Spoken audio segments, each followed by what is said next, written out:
universidade vai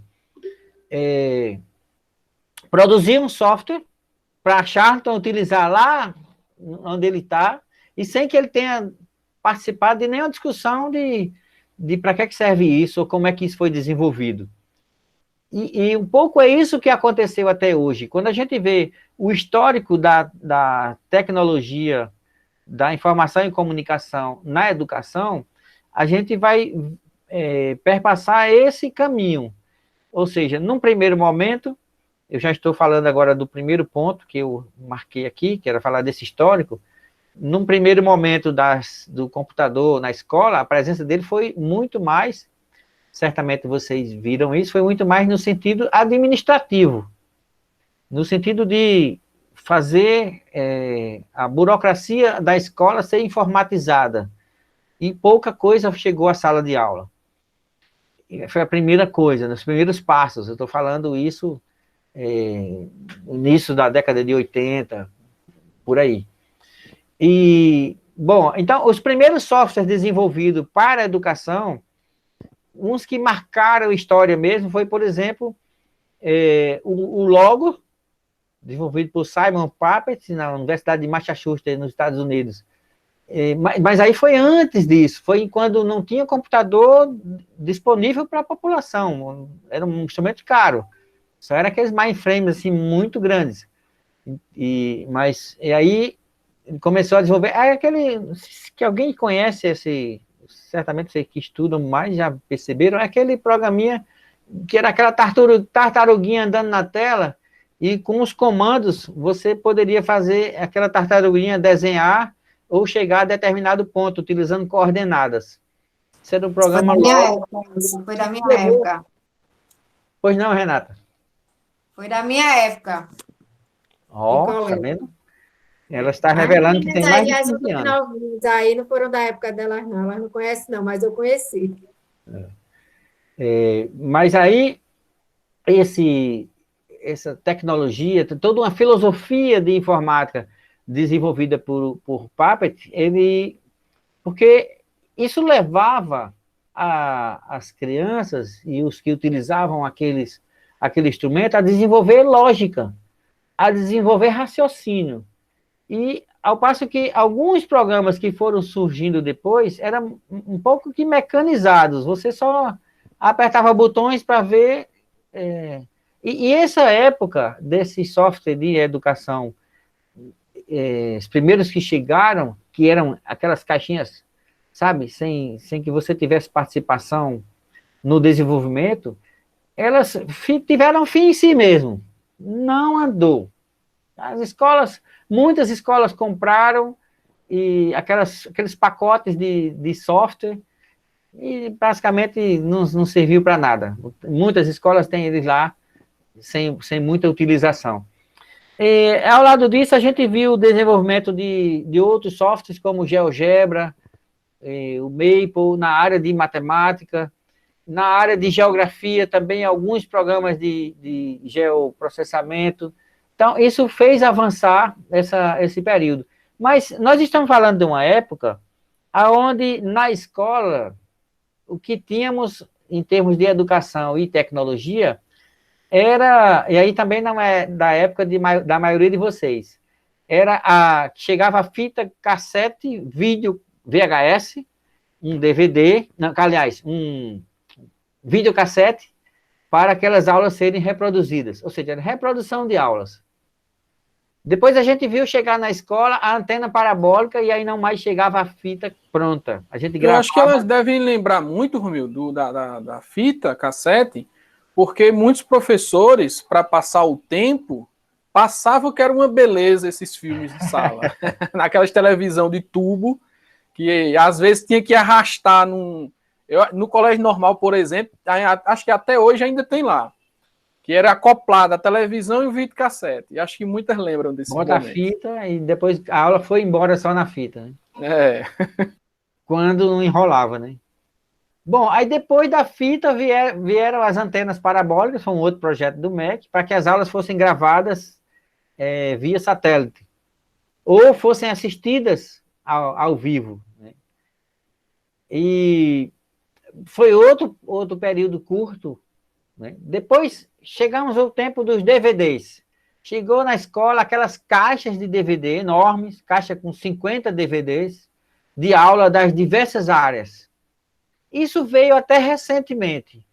Em 2000, agora bem próximo, em 2010, até 2010, o início do programa, ainda se utiliza no Travessia, por exemplo, Travessia Fundamental, Travessia Médio, as aulas em DVD. Né? E aquele cuidado todo com... As escolas receberam uma TV de 20 polegadas cinescópio, trivial, e o DVD e a caixa de DVDs. Aulas gravadas, onde o professor só ia passar a aula e cobrar exercícios depois. Né? Bom, nós rompemos essa etapa e iniciamos a era, nós estamos chegando à era da Web 2.0. A era da Web 2.0, ela revoluciona a comunicação através de videoconferência, porque a gente sai daquele tempo, eu digo a gente, mas muitos de nós ainda não saímos, que é aquele tempo onde você, por exemplo, ouvia rádio e não tinha o que responder, porque mais que você podia fazer uma ligação, a maioria dos programas não aceitava ligação, enfim, era muito difícil. Teve televisão, pior ainda, você só assiste. Não era, nunca foi, e hoje ainda não é interativa, né? Não tem isso. Os jornais, eu falei do rádio, da TV, os jornais impressos, a mesma coisa. Praticamente você engolia aquela informação, até que você mandasse uma carta para o editor, para que você pudesse participar no jornal, também já foi. Você não tinha chance. Então, nós entramos agora na era da comunicação em via dupla. Isso é que a Web 2.0 permitiu, é que essa comunicação rápida permitisse que você pode ouvir, interferir e falar ao mesmo tempo. E, aliás, principalmente, você produzir o seu próprio conteúdo. Eu falei no início, agora, dessa fala, que muitos de nós não saiu disso ainda. Porque quantas vezes você que tem um blog, ou eu vou me referir a Carla que tem um canal, quantas vezes você vai lá e tem um comentário que questiona, que faz você, provoca você a falar, né? Um pouco assim, nas redes sociais, é que isso se quebra um pouco. Mas na mídia mesmo, assim, nos blogs, no vídeo, né, nos canais de vídeo, não há participação, a interlocução da maioria das pessoas. As pessoas leem e não comentam. Eu, assim como Charles também, fiz blog, e ainda faço há tanto tempo, e vi muita provocação, assim, tipo, colocar uma matéria no blog e embaixo botar, duvido que alguém comente. Porque isso está preso àquela época em que você era um consumidor de informação. Você não transitava. De repente, não mais que de repente, agora, a próxima Copa 2022, na Copa de 2018, na Copa de 2014, eu lembro que a gente estava num congresso, já estava lá nesse congresso de tecnologia na educação, no Centro de Convenções, e numa fala de Silvio Meira, ele citava que a gente teria na Copa, quer dizer, a Copa foi em 2014, esse congresso deve ter sido 2013, por aí. E ele citava, olha, na Copa, nós vamos ter 120 milhões de smartphones no Brasil. Era um número, assim, absurdo. Porque hoje, esse número é ainda mais absurdo, ainda a quantidade de smartphone, porque as pessoas, cada pessoa tem um, e muitas pessoas têm mais de um, e mais de uma linha telefônica. E agora mais que isso, porque às vezes agora nem precisa mais de linha telefônica, porque até você utilizar o WhatsApp, você precisava ter um número de telefone. Mas hoje muitos sistemas de comunicação como o Messenger, o Discord, outros comunicadores não precisam de número. Você adiciona um número, o Facebook, você adiciona um número se você quiser, mas ele não tem. O Telegram não tem. Se você pegar um russo como VK, não precisa de número de telefone. Bom, então esse tempo leva as pessoas a produzir o seu conteúdo. Então, de repente, eu vou falar de Carla de novo, para fazer sucesso, uma década atrás, ela precisava conquistar, chegar nos bastidores da televisão lá em Rio e São Paulo, para poder aparecer num programa daquele, fazer sucesso no programa, para depois ir para uma gravadora, assinar um contrato fechado, onde ela não ia ganhar quase nada, e a gravadora ia ganhar tudo. O que a gente tem hoje? Pega com todo respeito, um doidinho feito cara de Oricuri, Zé Vaqueiro, que grava uma música, em poucos dias a música tem 100 milhões de visualizações. Então, isso quebra, né, aquele sistema amarradinho que existia. Bom, e aí, o que isso tem a ver com a educação? E quebra a gravadora também, né? Porque a Som Livre, por exemplo, que era monopólio quase, né? Hoje a gente quase não escuta falar em Som Livre. Agora é Globoplay, né? É outra coisa.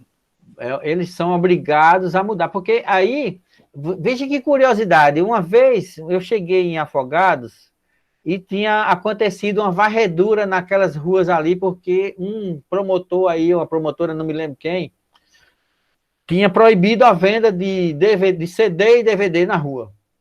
Os pessoal que ganhava dinheiro com aquele, foi tudo, alguns que insistiram, até prisões ocorreram. E de repente, o que está acontecendo? A imagem que se tinha, ora, se você não comprar o DVD na loja, o cantor vai quebrar. Agora não tem mais DVD, não tem mais CD. Alguém compra um vinil porque acha bonita a coleção. Mas não tem. E os cantores agora estão ganhando mais dinheiro. Através da música nos streams. Né? Quem tem um canal que é pago, ou seja, que é pago pelo Google ou por outras redes de stream, Spotify, enfim. Então, está sendo monetizado. Tem pessoa ganhando dinheiro no... Como é que chama esse aí que o pessoal por visualização ganha dinheiro? É mixaria, pô. TikTok, né? É o TikTok, tem o Kawaii, é uma coisa assim. Então, até isso está monetizando. Mas, enfim, o papo aqui é para nos levar para a educação. A gente não pode perder esse norte. O smartphone permitiu revolucionou, assim como Gutenberg revolucionou a produção escrita, né, lá por metade do milênio passado. O que acontecia até ali? Só tinha livro quem reproduzia, né, o livro no texto. De repente, o cara inventa uma máquina que pega um livro só e reproduz centenas de vezes. Então, isso revolucionou a produção da literatura, dos jornais, enfim. E o smartphone revolucionou a vida das pessoas, porque permitiu que as pessoas não só se comunicassem, o efeito de comunicação, localização, mas permitiu que ela utilizasse aquele sistema, associasse aquele aparelhinho à sua vida escolar. Eu, na produção, acabei percebendo e chamando, né, dizendo que o smartphone ele foi arremessado para dentro da escola. Como quem joga para dentro do presídio, sabe? Porque era proibido. Aliás, não. A lei não foi revogada. Ainda é proibido na escola. Diversos estados criaram suas leis. No caso de Pernambuco, a lei é mais curiosa, porque o autor da lei é um professor. Eu já quero deixar a pergunta para o senhor Ramiro. Você é a favor dessa lei de Pernambuco? Pois é, que coisa, né, rapaz? O cara é professor, hoje é prefeito de Olinda, né? Professor... Enfim, vai queimar o filme do homem. Mas a lei, ela teve que ser agora... Faz de conta que ela não existe. porque agora é imperioso que se utilize. Veja, isso é uma preocupação também para vocês, colegas da pedagogia, porque vocês têm alguns desafios nessa trajetória. Ninguém, nem eu, nem os grandes educadores, aliás, essa semana eu me senti muito jovem, menino até, porque eu posso contar para os meus netos, se vier a tê-los, que eu assisti uma live com um pesquisador, filósofo, antropólogo de 100 anos. Essa semana nós tivemos a oportunidade, por 2 dias, de ter um seminário com ninguém menos do que Edgar Morin. Ele não tem 100, tem 99, vai completar 100 esta semana que vem, acho que é dia 8, se não me engano. Mas é agora em julho, completa 100 anos. Então, posso dizer que um homem de 100 anos fez uma live. E aí, o que estou dizendo com isso é que o smartphone, ele está no meio dessa confusão que vocês, pedagogos, têm na escola atualmente e para o futuro. Porque vocês precisam, nesse interview aí, enfrentar algumas barreiras. Primeiro não tenho dúvida, essa fala aqui, não tenho certeza que não é insistindo para que vocês utilizem. Não há mais, duvido que alguém, por favor, se eu estiver levantando falso testemunho por vocês, aí alguém diga. Se alguém aqui é contra a utilização do smartphone na educação, depois se posiciona bem, porque eu estou defendendo que vocês todos são a favor. E qual é o empecilho? Vocês têm um empecilho jurídico, portanto, burocrático na escola, e tem um empecilho cultural. O cultural, o jurídico vai ser quebrado, porque essa lei, ela não vai... Aliás, eu preciso falar da lei um pouquinho, antes de insistir nesses 3 pontos. A lei, ela era curiosa. Ela é curiosa. Porque os diretores que têm uma posição assim contrária à utilização do aparelho, porque viam nele apenas o lúdico, o divertido, né? o perverso, viam apenas esse lado, eles colocavam a plaquinha lá na escola. Quantas escolas eu visitei que tinha lá a plaquinha? De acordo com a lei tal, aí bota a lei, é proibido o uso celular na escola. Mas se o educador, como eu fui atrás da lei, e ler o que está dizendo o texto, que é uma lei de 2 linhas, ela diz que é proibido o celular na escola, aí, vírgula, salvo a sua utilização em ações pedagógicas. Poxa, então está aberto o caminho. A questão é que em muitos lugares se apoderaram da primeira parte para condenar o coitado do celular. E aí eu, em reuniões na escola onde eu trabalho, eu vi, por exemplo, professora se queixando que um aluno estava filmando a aula dela. Poxa, que horror, né? Filmar a aula da professora, essa professora deve estar fazendo coisa que filmado fica danado. Mas... E aí botaram na cabeça das famílias que tirava atenção. Então, mas acontece que num dado momento desse processo, as próprias famílias, as mães principalmente, preocupadas onde é que está meu filho, põe na bolsa dele um celular, que é para ele dizer a hora que sai, onde é que está, a hora que foi, que aconteceu alguma coisa, antes dele chegar em casa. Então, o smartphone ele foi arremessado para dentro da escola nesse processo. E o smartphone é uma coisa fantástica, porque se a gente tem ficado com o famoso smartphone da maçãzinha, ele não teria a popularização que tem hoje. Porque o cara da maçãzinha, que aparece bonitinho, bonzinho lá no filme, ele tem o seu lado perverso. Porque quem tem o da maçãzinha sabe que muitos aplicativos você tem que ter o dólar para pagar. Enquanto que o smartphone com Android, por fato do código ser aberto, todo, assim, olha, é de uma facilidade enorme você mesmo, cada um de vocês pode ter a experiência de produzir um aplicativo. Claro, até o aplicativo chegar na loja do Google, aí é todo um processo. Porque até chegar na loja do Google, ele tem que passar por testes de segurança, então você tem que ter toda uma argumentação. Mas para ele funcionar no seu, no colega, no vizinho, ali no círculo, não é fácil, não é difícil de produzir o seu próprio aplicativo. Bom, isso permitiu a produção de uma gama de aplicativos de maneira no mundo inteiro. O que acontece quando o mundo inteiro começa a produzir em razão de tal ação? Ora, se alguém fez e o código é aberto, a outra empresa que desenvolve, ela vai caminhar por ali e isso vai em rede, se associando e desenvolvendo cada vez mais. Isso permite hoje que muitos aplicativos que foram gerados por meninos de escola estão lá por exemplo, estão aqui no Google Meet. De vez em quando eles trazem o Jambo, que é aquela lousa eletrônica que vocês têm disponível para utilização, né? Esse da mãozinha é bem recente, você levantar a mão que quer falar. Eles vão agregando, eu estou falando de uma grande corporação como a Google, mas eu podia falar de qualquer outra loja pequena que vende software. Ou seja, o desenvolvimento é em larga escala, porque tem muita gente produzindo.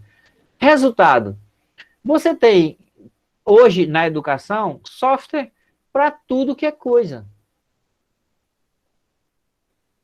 Assim, se a gente for fazer aqui um momento de diálogo, de discussão sobre quais são os softwares para utilizar numa sala de aula, os melhores, não é? E você vai ver centenas. A gente teria que priorizar em que áreas você vai trabalhar, porque são muitos. Vocês sabem disso, eu estou chovendo no molhado.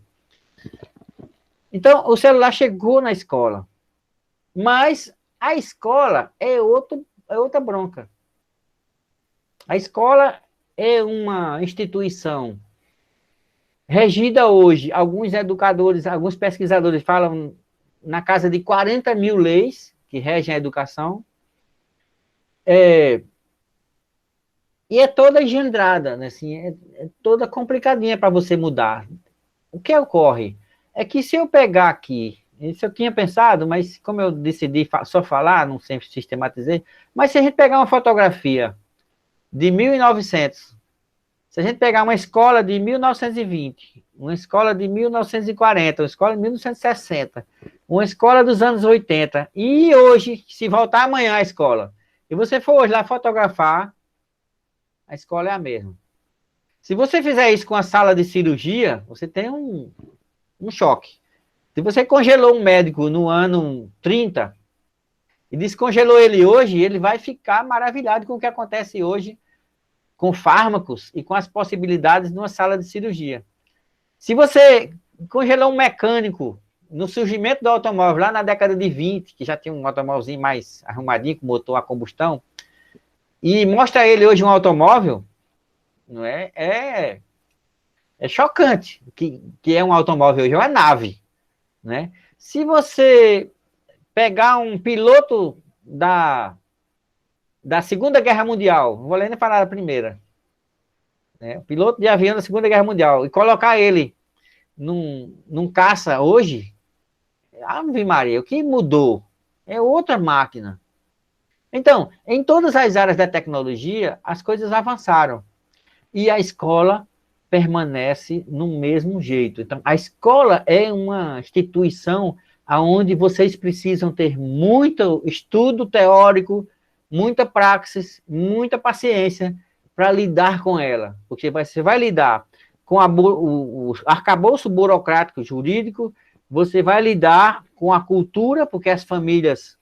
Eu tive reunião com família, brigando com o professor de matemática, porque estava usando a calculadora. Isso já faz um tempinho, né? Mas, enfim, só para demonstrar que vocês vão ter esse problema. Não é um mundo fácil. Assim como fácil não é qualquer área. Mas vocês da pedagogia têm uma responsabilidade enorme com isso, e eu tenho certeza que vocês vão ter sabedoria para lidar com essas situações. Ou seja, o smartphone, ele traz uma contribuição extraordinária para a escola. Só para pontuar o que na universidade, no centro de pesquisa, estão desenvolvendo, vocês todos aqui, embora estudem numa escola, numa faculdade presencial, é bem provável que todos vocês já tenham tido a experiência de fazer um curso online. E esses cursos, em geral, o software mais utilizado é um australiano chamado Moodle, né? Ele tem código aberto, mas ele não é fácil de fazê-lo funcionar, de instalar. É preciso que a instituição tenha um corpo, assim, de técnicos, uma área técnica que sabe funcionar. Por exemplo, eu tenho turmas de pós-graduação no IFPE e a gente não gerencia o programa todo. A gente passa para o técnico, para a sala de técnicos fazer as coisas lá. E no Centro de Informática, Pernambuco, que é um centro de excelência, aliás, Pernambuco tem não apenas no Centro de Informática, mas Pernambuco é um dos principais polos de desenvolvimento de software, não só na educação, mas em todas as áreas, no Brasil. Porque a Universidade Federal de Pernambuco, que é Conceito 7, né, o Centro de Informática, também tem o CESA, que, aliás, eu recomendo que vocês encontrem o canal no YouTube do CESA, que eles fazem já faziam antes, e agora continuam fazendo muita live e muitos cursos que nos atualizam sobre isso. Então, lá foi desenvolvido e continua em desenvolvimento um software que é desse gerenciamento da educação. É uma espécie de Facebook da educação, chama-se OpenRedu. Se alguém aqui é da rede estadual, ou qualquer pessoa pode acessar, ele está na rede estadual e ele continua em desenvolvimento. Tem pesquisas que continuam ainda com uma coisa chamada aprendizagem ubíqua, que seria, então, a aprendizagem em todos os lugares.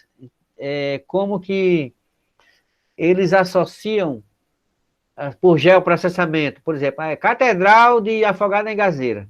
Aí, se você chega com o smartphone, com esse software lá na frente, então o professor pode fazer o cadastro lá da universidade, da catedral, toda a sua história, todos os seus detalhes. Então, quando a pessoa, o aluno, na frente da faculdade, é como que mirasse um QR Code. Quando mira o monumento, o prédio, já tem toda a informação e questionamento sobre aquele ambiente. Uma outra coisa que está em desenvolvimento é uma plataforma de apoio ao professor. Chama-se Inovaula, que é uma espécie de enciclopédia de planos de aula.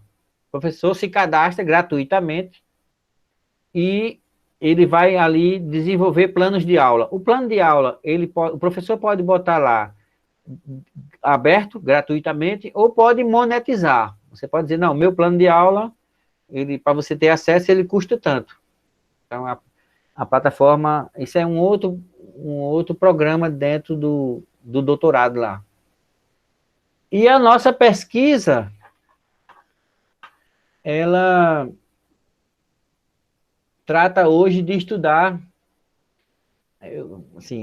eu junto com o líder do grupo, o meu orientador, o senhor professor Alexandre Gomes, e mais outros 2 pesquisadores em outras áreas de Pernambuco, mas no caso meu, vou dizer o título aqui para vocês, pode seguir, viu? Não tem nada não.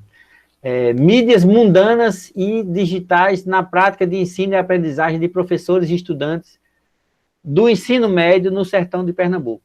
Então, na nossa pesquisa, a gente estuda não só, a gente estuda como é que as pessoas aprendem. Por exemplo, é muito comum você ouvir hoje que a pessoa Ah, virou meme isso. A pandemia chegou e um pouco que elitizou o ensino, porque só os meninos de rico têm o smartphone ou têm o computador. Eu já questiono, porque as pessoas, além de ter, mas também há outros meios, há outras formas de ensinar e de aprender, e que não necessariamente passa pelo smartphone, ou por um computador, ou pela internet. Então, por isso que o meu trabalho ele tem esse título, Mídias Mundanas e Digitais na Prática de Ensino e Aprendizagem no sertão de Pernambuco. Eu tenho visitado escolas nessa pesquisa da zona rural, longínquas, quando eu chego lá na escola, aí a escola tem uma antena de internet via satélite, e as pessoas, foi tão interessante, eu cheguei numa escola e consigo perceber uma cena de engenho. Eu vou fechar agora, eu já estou falando há muito tempo, quero ouvir vocês, não vai dar tempo mais, né? Mas sabe aquela cena de engenho? Você vê a casa grande, eu não podia procurar essa foto agora, mas enfim, você vê a casa grande, que é onde está a casa do fazendeiro, aí tem a estrada, e do outro lado da estrada, a escola. A escola paupérrima, não tem nem banheiro, tem um banheiro muito péssimo, um telhado muito ruim. Quem está limpando a escola é uma pessoa que é funcionário da prefeitura para a escola, mas trabalha na casa do fazendeiro. E tem duas meninas ajudando a limpar a escola. Quem são essas meninas? É filho do fazendeiro? Filho da moça da limpeza. Que está limpando. Aí eu pergunto à menina, olha, como é seu nome e tal? Agora nesse período, como é que vocês estão fazendo? Que série você estuda? 6º ano. Bom, que beleza, a idade compatível com o que ela está estudando. Quando você recebe, como é que você está fazendo as atividades? Não, a gente vem pegar na escola, impresso. Bom, parabéns, muito bem. Agora, quando tu chega em casa, eu estou encurtando a história, mas até chegar aí, né? Quando chega em casa, como é que você faz as atividades sem ter a professora que te explica o problema? Ah, a minha prima, ela me ensina. A tua prima estuda que ano? Aí ela estuda 9º ano. Oh, que beleza.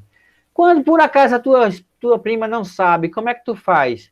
Aí ela, bem acanhada, olha para a mãe, não era mãe, era tia, que está como que policiando ela. Eu digo, então, diga, eu tô, informar. Sim, pode dizer, não tem problema nenhum. Como é que tu faz? Aí a tia parece já saber, disse, ela só quer ficar no celular. Ela disse, eu olho no YouTube. Isso eu estou falando de um lugar, chama-se São Pedro do Cordeiro, que é município de Pedra, mas de lá, para chegar nesse lugar, é uns 35 quilômetros, sabe? Bem distante. E bem isolado. Quem já foi de Arco Verde para Garanhuns, vê quando vai chegando na Serra do Tará, aí vê aquelas usinas eólicas. Pronto. Na escola, eu já conseguia ver aquelas paletas. Posso ver a distância que é do município de Pedra. Enfim, o que a gente está querendo dizer com isso, e a gente está apostando, se bem que a gente não faz uma pesquisa apostando, né? A gente pode dar errado, pode dar com os burros na água com a ideia, né? E a ideia mesmo, quando dá errada, precisa ser registrada. Mas até aqui, a minha percepção é de que as pessoas têm o smartphone, elas sabem utilizar, desenvolvem as crianças, e as que não têm, têm outros instrumentos de aprendizagem. E esse é o nosso desafio. Esse é o desafio de vocês. Ninguém tem a fórmula pronta. Atenção, vocês têm a faca e o queijo. Falta só o docinho de goiaba, que é para fazer aquela famosa Romeu e Julieta. E esse docinho de goiaba é vocês. Vocês têm o problema, o cenário. É produzir trabalhos acadêmicos.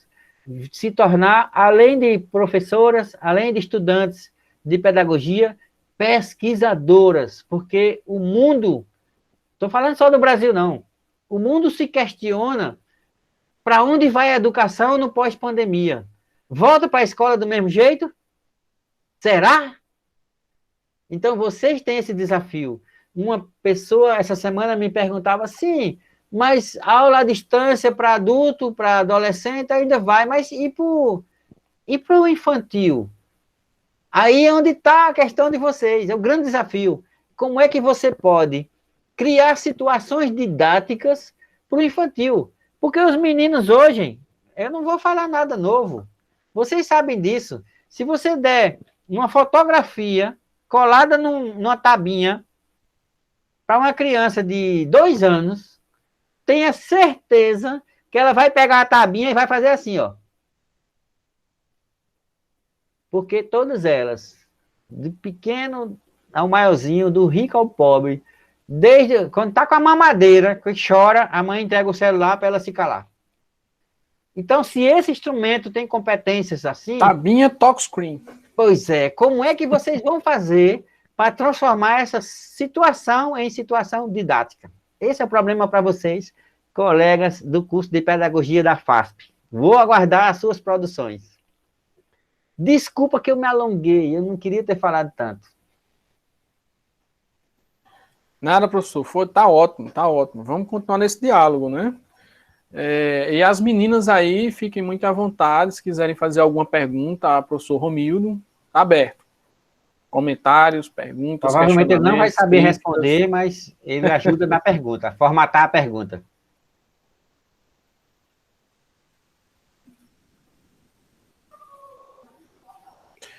Engraçado que, Romildo, quando a gente coloca essa questão da pergunta, de formular a pergunta para as turmas, isso acontece em sala, acontece em palestra, em auditório, em todo lugar, é justamente assim, esse momento um pouco de aguardar, né, que alguém formule o problema. Aí eu lembro imediatamente de Emerval Saviani, com Educação do Senso Comum à Consciência Filosófica, que ele diz, a questão não é o texto, não é, o livro, a questão é ensinar como as pessoas a problematizarem, porque a escola não ensina mais a problematizar. E aí, esse é o ponto aqui, né? Quando a gente diz assim, tá aberto, faz a pergunta, problematiza, aí fica aquele... Se a gente tivesse aqui como colocar aquele famoso grilo, né? Cri, cri, cri, cri, cri, cri.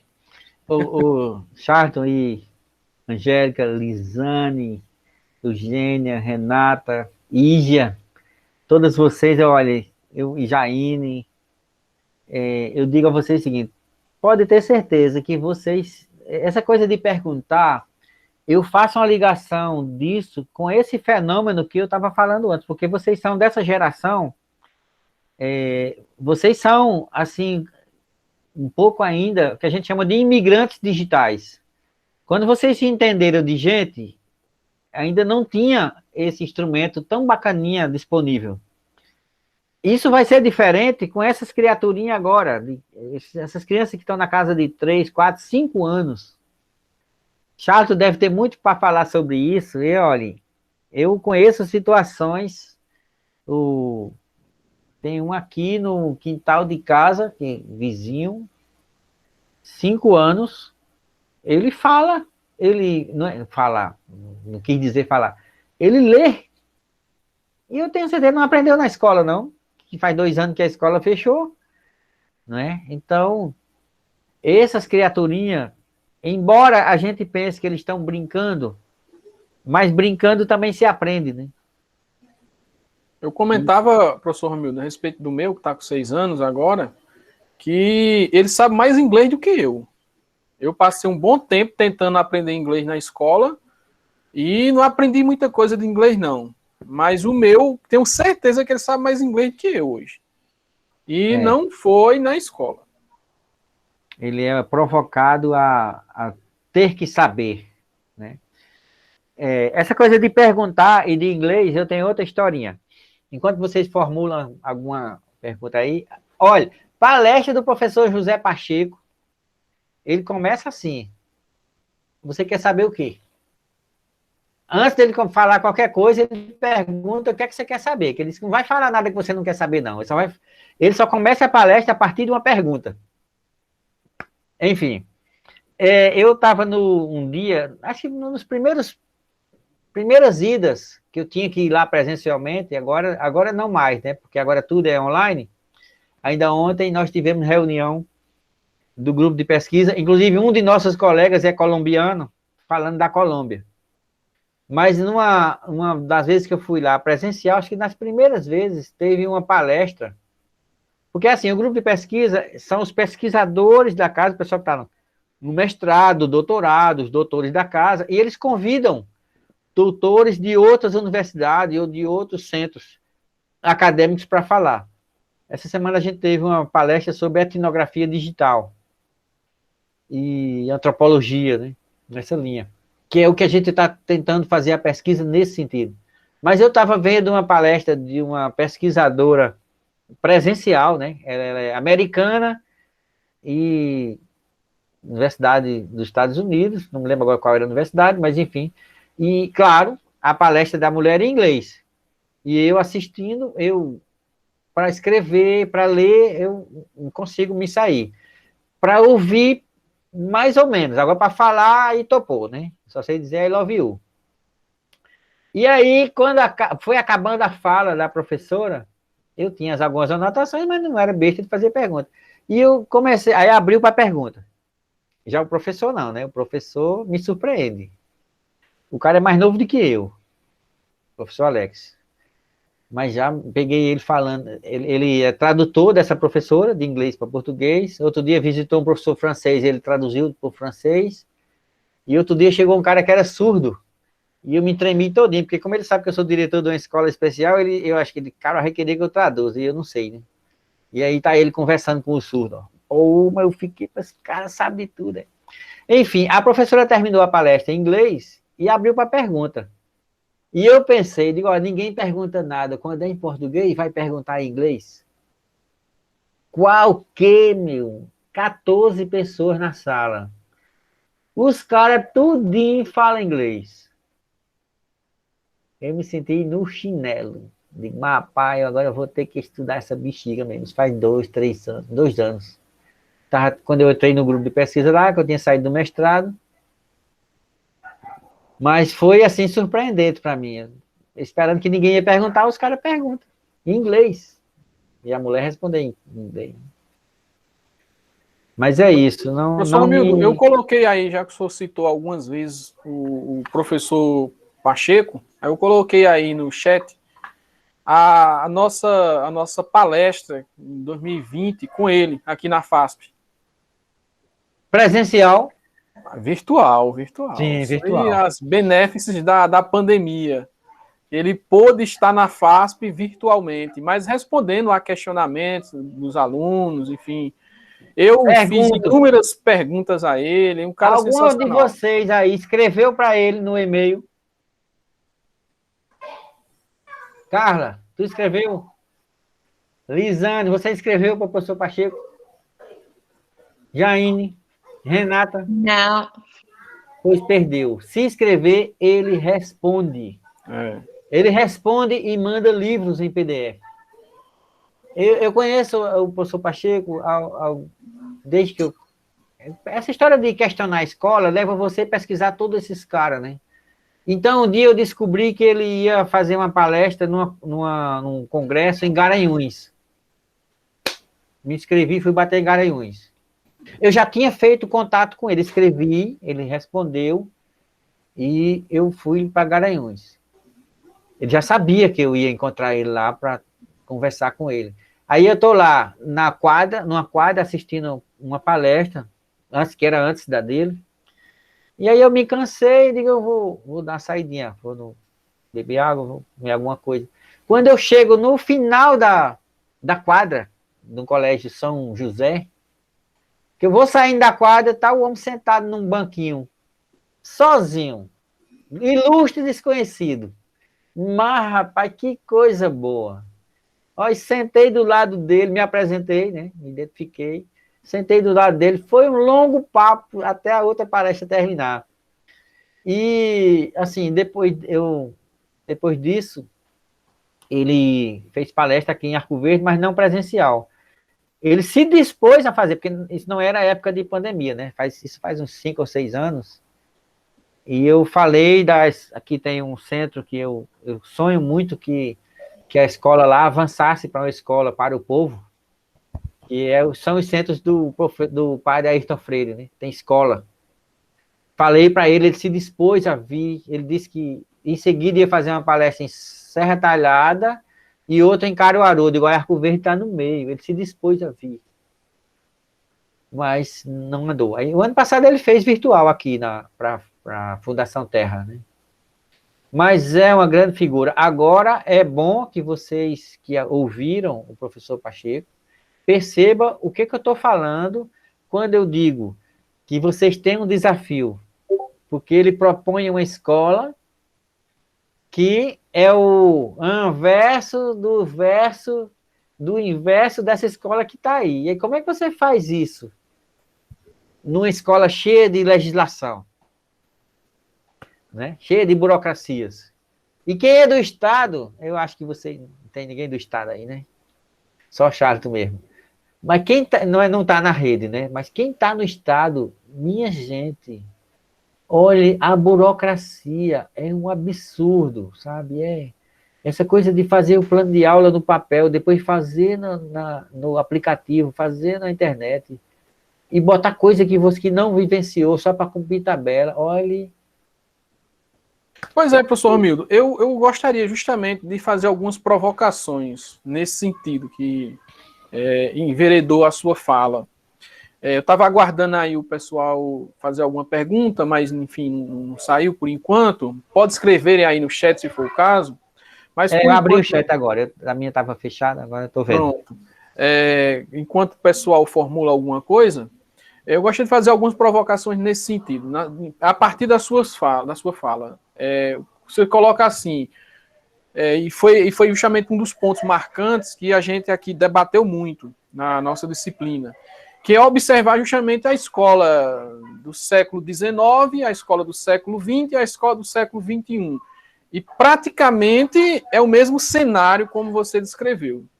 No entanto, não é a mesma cabeça, nem dos professores e nem dos alunos. É uma cabeça, uma geração completamente diferente. E aí dá curto-circuito em sala de aula.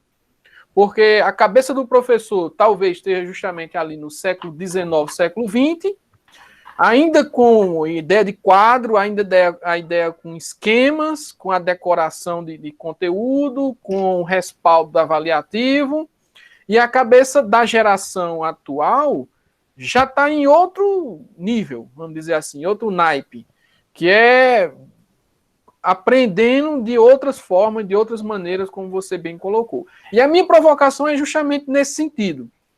Como não provocar mais curto-circuito na cabeça dos alunos e na cabeça dos professores quando eles estão na escola? E aí eu emendo a pergunta no seguinte sentido. Se a escola permanece da mesma forma, se a cabeça da gestão permanece da mesma maneira, se o sistema de ensino permanece da mesma forma, inclusive engessado pelas legislações que o senhor bem coloca, como alterar isso frente às tecnologias, que é justamente uma das possibilidades de romper essas fronteiras, de provocar um novo ensino? E aí, para completar minha pergunta, minhas perguntas são bem assim, para completar minha pergunta, professor Romildo, aí eu gostaria de colocar justamente a questão tecnológica no sentido em que, se a gente vê a educação, se a gente vê a aprendizagem, se a gente vê o ensino sobre um determinado patamar, e o smartphone está aí, como coloca, os softwares estão aí, como você coloca, mas como atrelar isso especificamente a essa escola, a essa legislação, a esse professor, a esse aluno, para que ocorra efetivamente uma aprendizagem? Então, excelente. Excelente pergunta. Que ela começa em dizer que é preciso ser subversivo. Não dá para fazer uma escola moderna, um ensino moderno, decente, sendo o trivial, sendo o tradicional. Não, é incompatível a situação. Até porque, como você pontuou claramente, o aluno não é o mesmo. O professor não é o mesmo. Aquela escola trivial, para ela funcionar, ela dependeu por muitos anos de um instrumento bem rudimentar, mas que os pais concordavam. Invente hoje um professor, não digo nem ferir fisicamente um aluno, basta ferir um aluno verbalmente. O que é que vai acontecer? Enquanto que em décadas passadas o aluno não correspondesse, o que era que tinha? Palmatória. E era palmatória na escola e palmatória em casa, para você aprender. O resultado disso foi um processo de exclusão. Até, no caso de Pernambuco, até 2010, quando surgiu, 2008, 2009, surgiu o programa Travessia, inicialmente para o ensino médio, o índice de evasão do ensino médio era, pasmem, 70% da turma. Reprovação e evasão somava 70%. Então, isso é um número absurdo, né? Então, o Travessia foi um programa criado para tentar trazer de volta esses que foram excluídos, que era uma massa, aliás, ainda era, né? Era uma massa muito grande de trabalhadores e trabalhadoras sem formação que hoje se considera o ensino básico, se considera não, pela legislação, ensino básico e ensino médio também, né? E aí não tinha. Então, o Travessia, ele foi criado, no caso, para alguns estados, né? Pernambuco foi um dos que comprou esse programa. Quem deu esse projeto, no caso de Pernambuco, foi a Fundação Roberto Marinho. Professores geralmente do Sul e São Paulo, mas como é que era aquela coisa? Subvertia a escola. Por quê? A escola tradicional, porque a aula era gravada em estúdio, aquela aula bem, sabe, do professor, esse professor de cursinho, né? Aula sofisticada, com teatral. Telecurso 2000, né? Mas ela foi regravada. Tava pensando nisso agora. Né? Regravada especificamente para esse novo tempo. Todas as aulas foram regravadas. E tinha toda uma teatralização. Não, a intenção era trazer o conteúdo de maneira a pessoa tomar conhecimento e, se quisesse aprofundar, ele tinha os materiais para ele aprofundar. Mas não havia prova com rigor científico de cobrar aquele conhecimento. O conhecimento era colocado, ainda, né, assim, colocado para o estudante e dar a ele a autoridade de resolver se ele quer aprender aquilo ou não. Bom, isso é um modelo, né, que foi desenvolvido aí pela Fundação Roberto Marinho, foi implementado, teve um sucesso, porque muitas pessoas, que é aquela coisa, o professor Pacheco trata muito disso, né? A escola ensina muita coisa que não serve para nada. E você pode fazer essa experiência. Pega uma pessoa, pega um de nós. Claro, se der para mim, para eu resolver problemas que digam respeito com a equação do segundo grau, eu vou saber, porque eu sou da área, eu estou em exercício. Mas se você der para o professor de português, ele não vai saber. Mas se me der coisas de português, eu não vou saber. Então, a escola, o Pacheco fala isso, mas você pega outros educadores que eles usam outros termos. Arroio usa o termo de dizer assim, que a escola oferece muito conhecimento podre, mofado. E você não vai ao supermercado comprar coisa mofada, então você vai lá e não quer aquela coisa. Pois é, professor. Então, minha pergunta vai justamente nessa linha dos saberes mofados, dos saberes inúteis, inclusive nas minhas disciplinas de filosofia da educação, eu comento muito isso, que, na verdade, o que a gente fica da escola é em torno de 5% só. Eu ainda estou sendo bem otimista desses 5%. 95% a gente esquece e depois aprende outra coisa, ou então desenvolve em cima daqueles 5%. Eu costumo dizer muito para essa linha. Mas observando a questão dos softwares que você apontou aqui, por exemplo, o OpenRedu, eu tive a oportunidade de dar uma investigada, inclusive no início da pandemia, eu até assim cogitei de implementar na instituição. Estou colocando o OpenRedu porque é da sua pesquisa, da sua área, você vende o seu produto nesse sentido. E claro que eu poderia pontuar aqui uma série de outros programas, inclusive o próprio Google aqui que a gente está utilizando, o Meet que a gente está utilizando, Google Sala de Aula, enfim. Mas perceba que todos esses programas, todos, até Moodle, eles simulam muito a sala de aula, a escola tradicional. Os recursos, a ideia, tudo é muito parecido, tudo é muito voltado para a escola do século XIX. E aí não tem, e aí você vai vender seu peixe com o OpenRedu nesse sentido, mas não tem aquele upgrade, que a gente chama, com as outras tecnologias que você pontua muito bem, do mecânico do século XIX e XX para o mecânico do século XXI. Do piloto de caça lá da Primeira Guerra, Segunda Guerra Mundial, para o piloto de caça hoje, para o médico lá do século XIX, para o médico hoje, século XXI. O que é que está faltando aí para a gente ter esse plus aí? Para sair, para romper essa barreira e realmente alcançar uma escola do futuro. Okay? Mesmo com esse software, mesmo com esses programas, mesmo com essa internet que a gente vivencia hoje, mesmo sendo sofisticado em termos de internet, de rede, essa coisa toda, de interatividade até em certo ponto, permanece a mesma coisa. A ideia é a mesma. É verdade. O que diferencia, basicamente, o que você vai poder fazer, e aí as pessoas podem fazer isso, as colegas pedagogos podem fazer isso na escola, independente de software, de tecnologia, é a sua visão de como é que se aprende e como é que se ensina, como é que a pessoa aprende. E aí, nesse sentido, a provocação é para que você subverta o processo escolar. Porque qual é o processo escolar? Trivial. Você você ensina, né, você tenta dar o conhecimento, depois você vai cobrar o exercício. E aí você dá uma nota. Ponto. E aí depois você não vai reensinar, não, você vai cobrar de novo, o cara que se vire para... Isso é o trivial da escola. E reprova, a escola trivial reprova, assim, porque acha bacana. Parece aquela história que o professor bom é o que reprova mais. E aí tem a comparação, né? Então, nesse sentido, o médico bom é o que mata mais, né?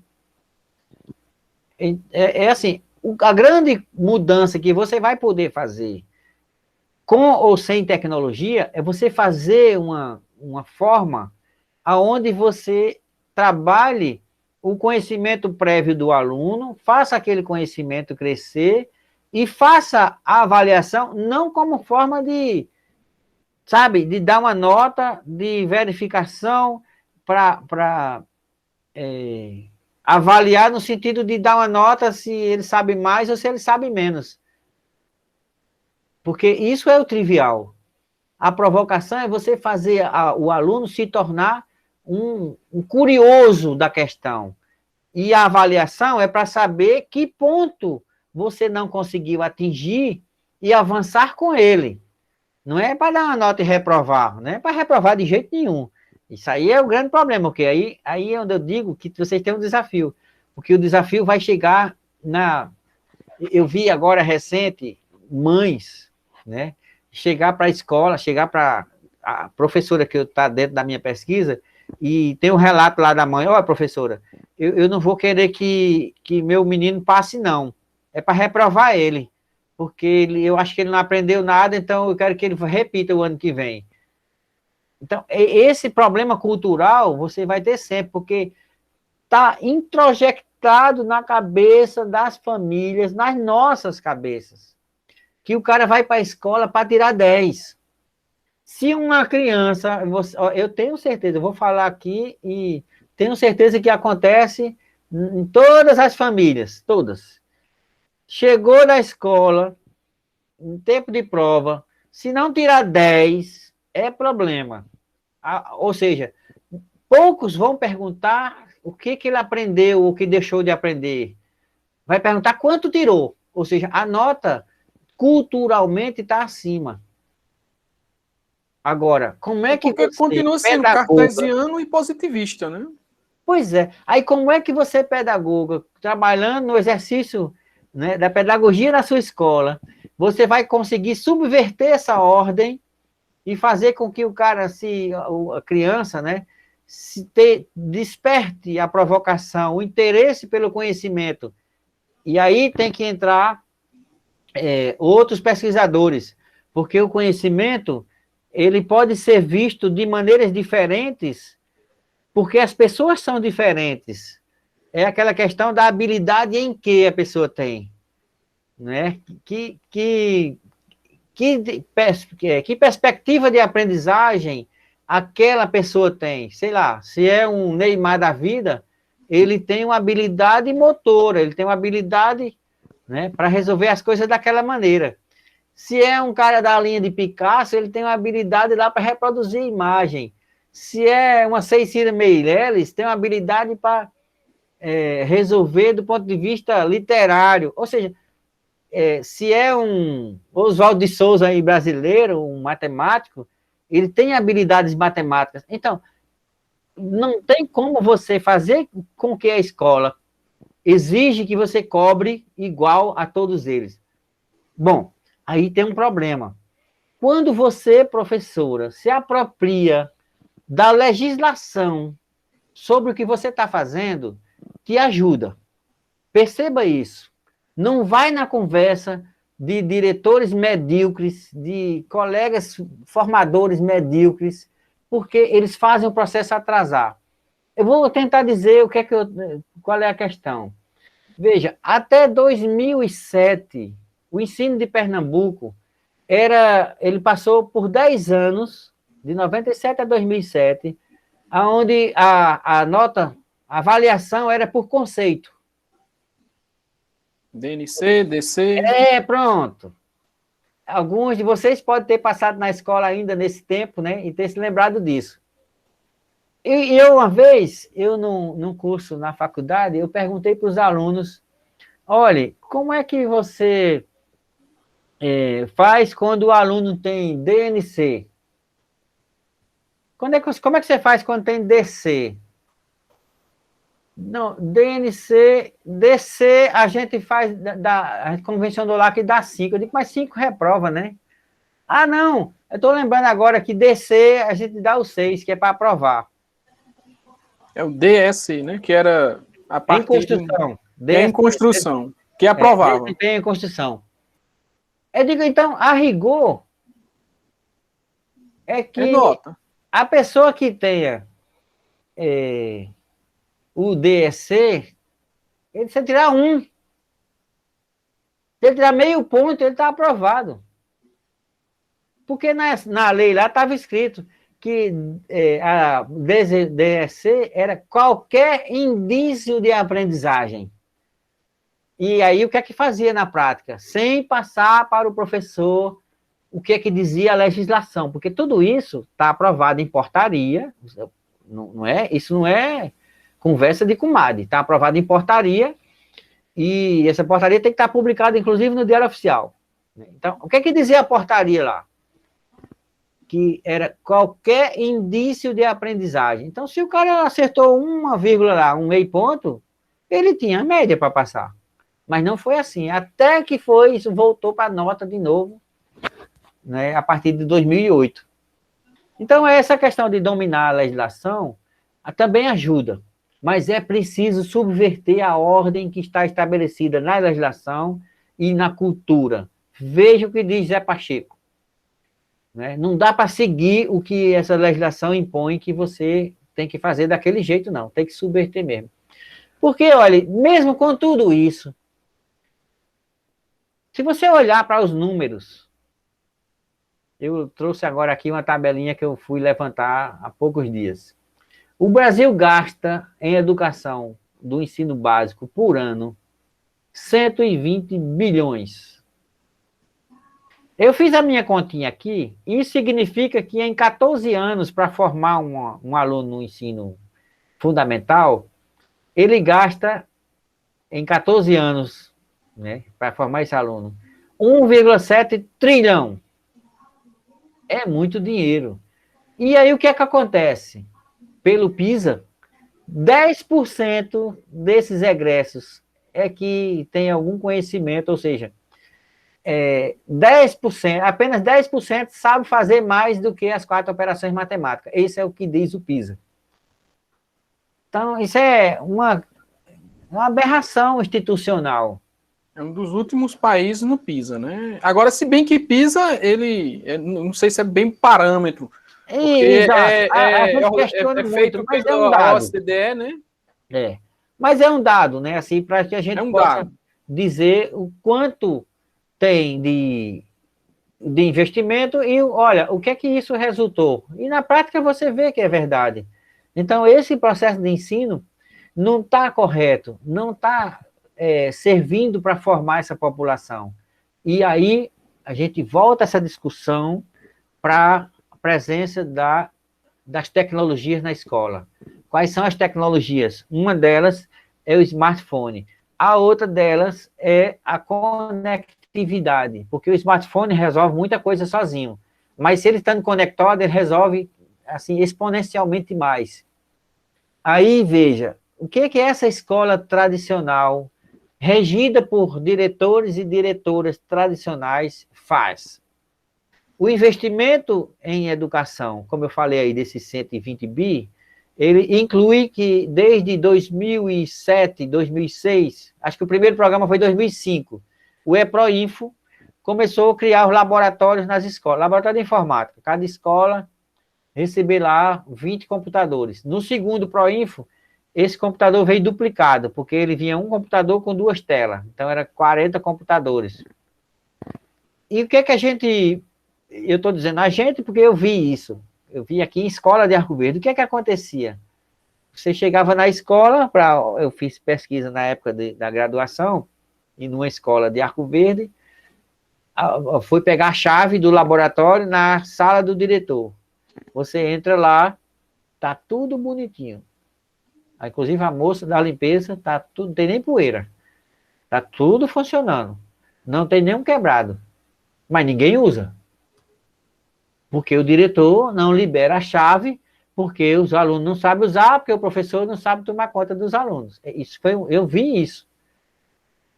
Bom, isso era um problema da década entre 2008 por aí. Não tem mais laboratório.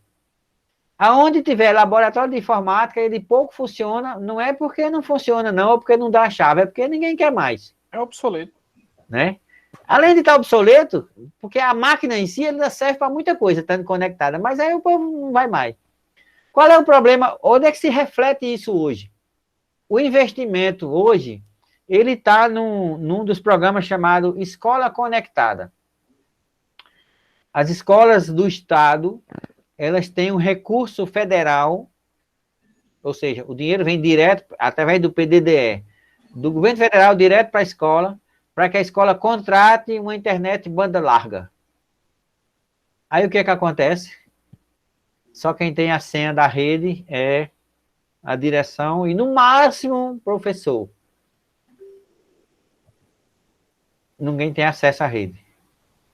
Ou seja, esses problemas você vai ter que começar a reverter. Aliás, eu faço uma vírgula, não é o caso da minha escola, viu? Na minha escola, além da rede ser aberta, tem uma senha interna, mas a gente tem um modem, que aí a pessoa entra livre, né? Você vai fazer um login no Facebook, pronto, está na rede. Ou seja, é democratizar as coisas. Porque é fazendo uso que a pessoa vai poder funcionar. Eu trabalho numa escola de educação especial e você vê meninos e meninas com dificuldades de comunicação na fala, mas estão lá no smartphone, ó, utilizam.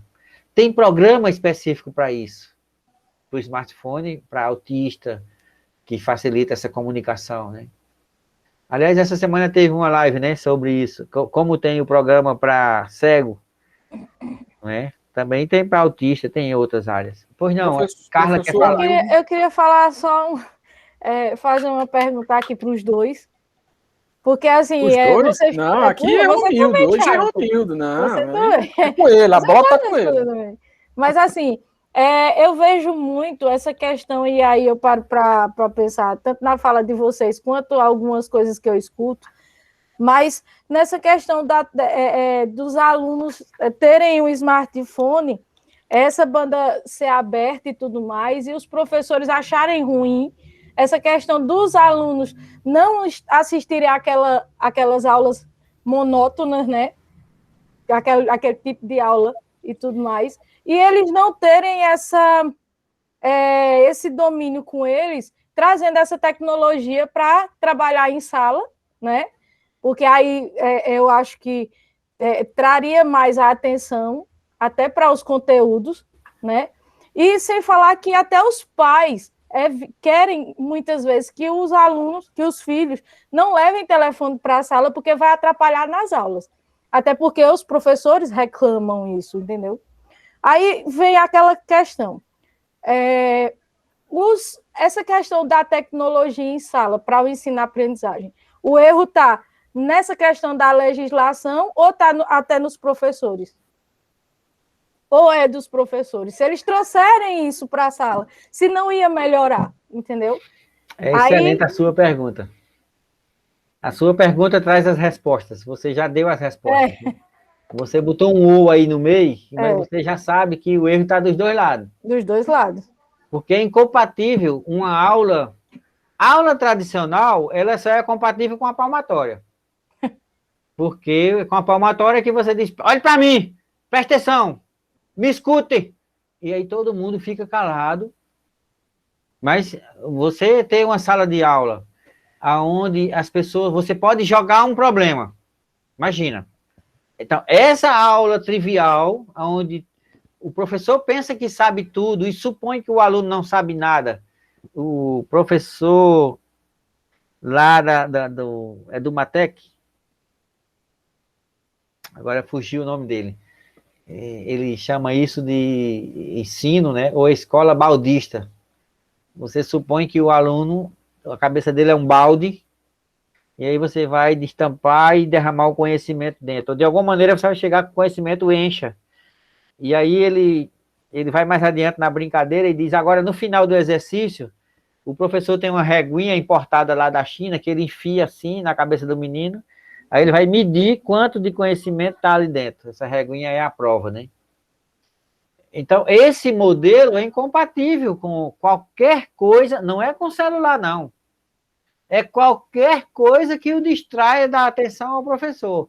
Pode ser uma revista, pode ser o caderno, o menino está no caderno e está com o lápis desenhando, fazendo um dessas figurinhas que eles gostam de desenhar, dos joguinhos, né? Um Dragon Ball Z aí da vida, e tira a atenção do mesmo jeito que tiraria se fosse, claro, não é do mesmo jeito, porque no smartphone ele pode não estar prestando atenção à aula boba do professor, mas está pesquisando algo mais interessante. Então, essa aula trivial, ela é incompatível com a presença de qualquer coisa que o distraia.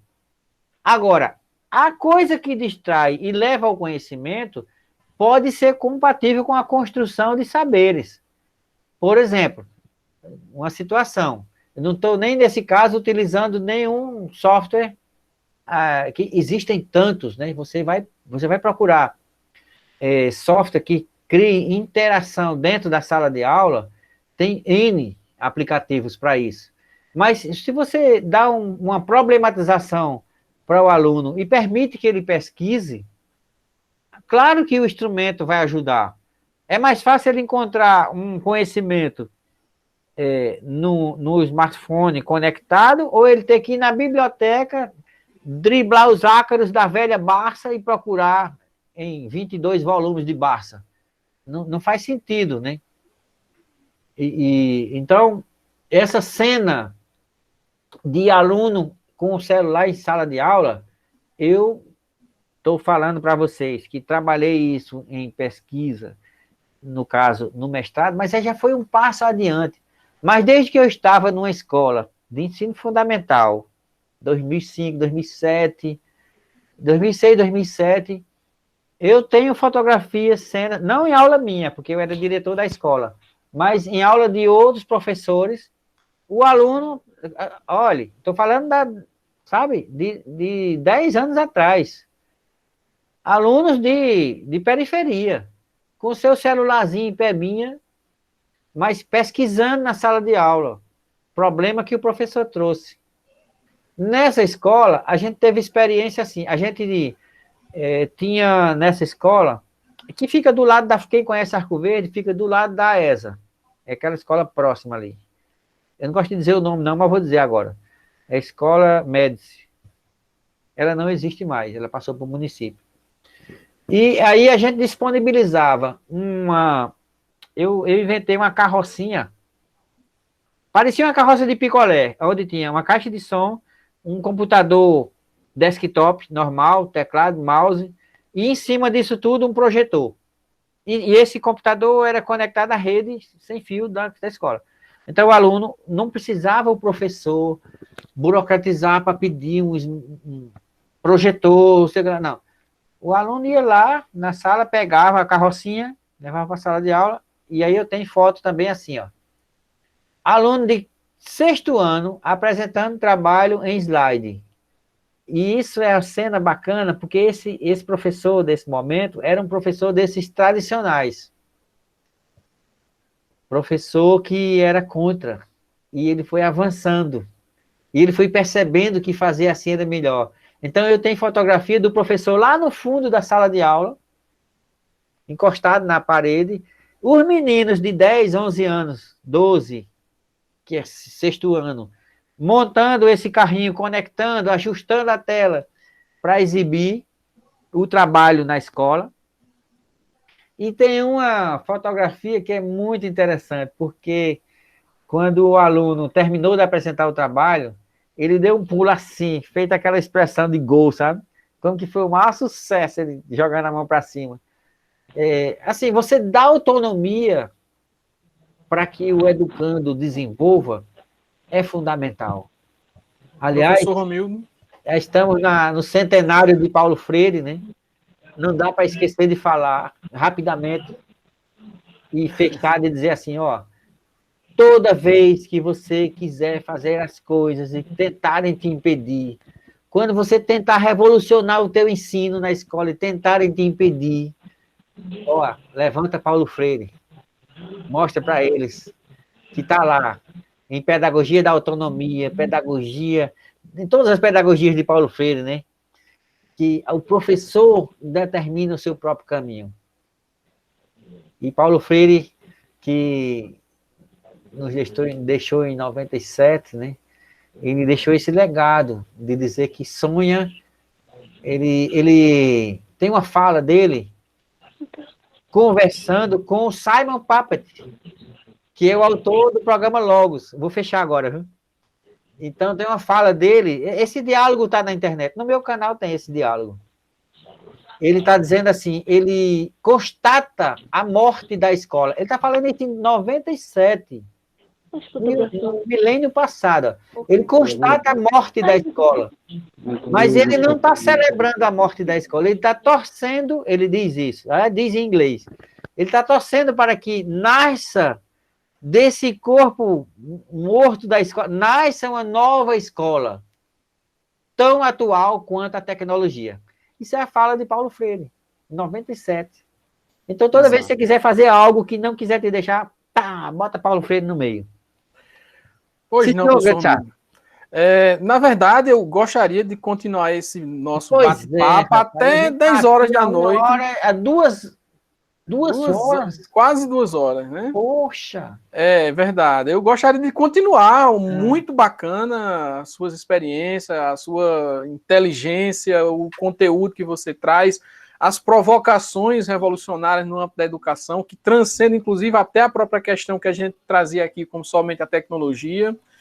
Mas, infelizmente, a gente tem que encerrar a aula, até porque eles têm aula depois com outro professor. Mas, Carla, eu vou ficar te devendo a resposta no sentido mais longo, mas eu queria só dizer rapidamente o seguinte, que a tua pergunta, na verdade, ela vai além, muito além, da questão tecnologia em sala de aula, porque, na verdade, a gente tem que discutir tudo. É conteúdo, formação de professor, é mundo, É né? o que O eu mundo que a penso gente também, quer. né? Que não Porque- só é questão de tecnologia, né, Charles? Mas Exato, porque é não tantos adianta. exames, tantas coisas aí para ser discutida. É porque não adianta você também estar com o smartphone na mão, pesquisando para responder a prova que vai depois cair no vestibular, que depois você tem que responder não sei o quê, que depois que tem o mercado, que tem isso, que tem aquilo outro, e tua vida continua a mesma loucura. Então a gente tem que discutir a existência, né? É por isso que eu acho que a tua pergunta, ela carece de uma outra discussão maior, Eu acho que dá que uma não aula caberia. inteira, viu? Dá muito mais que uma aula, dá uma disciplina. Carla, você pôs em xeque todo o sistema. Todo o É sistema muita aí, coisa, viu? é muita coisa. Por isso que a gente tem que ter muito cuidado também com a tecnologia, no sentido de que é salvadora da pátria e que vai resolver todas as questões da educação. Também não é assim. A gente tem que ter muito cuidado com essa coisa também, porque não é liberou geral. Não é largada, a coisa largada. Tem que ter parâmetro. O próprio Paulo Freire, Pedagogia da Autonomia, ele é muito categórico, no sentido de dizer que ensinar exige rigorosidade metódica. Então, eu estou pegando só um parâmetro que é Paulo Freire, né? Enfim, dá muita coisa, Carla. Não dá para a gente continuar. Infelizmente, a hora está bem avançada. Eu queria mais uma vez agradecer o professor Romildo por se disponibilizar, né? Sair aí da sua rotina, da sua vida normal aí de outras questões e tá conosco nesse momento, encerrando a nossa disciplina. Eu já falava na semana passada. Grande prazer estar com vocês do 4º período de pedagogia, com o professor Romildo aqui fechando com chave de ouro. E, professor Romildo, com certeza a gente vai ter outros momentos para continuar esse diálogo, esse papo, que foi sensacional. Muito obrigado. Deixo vocês à vontade aí, viu? Obrigada. Vocês fecharam aí com tranquilidade aí a sua aula. Muito obrigado, foi um prazer estar com vocês, viu? Valeu. Muito obrigado. Valeu. Gente, é isso. Tchau, até a próxima. O pessoal nem esperou muito aí. Tchau, até mais. Tchau.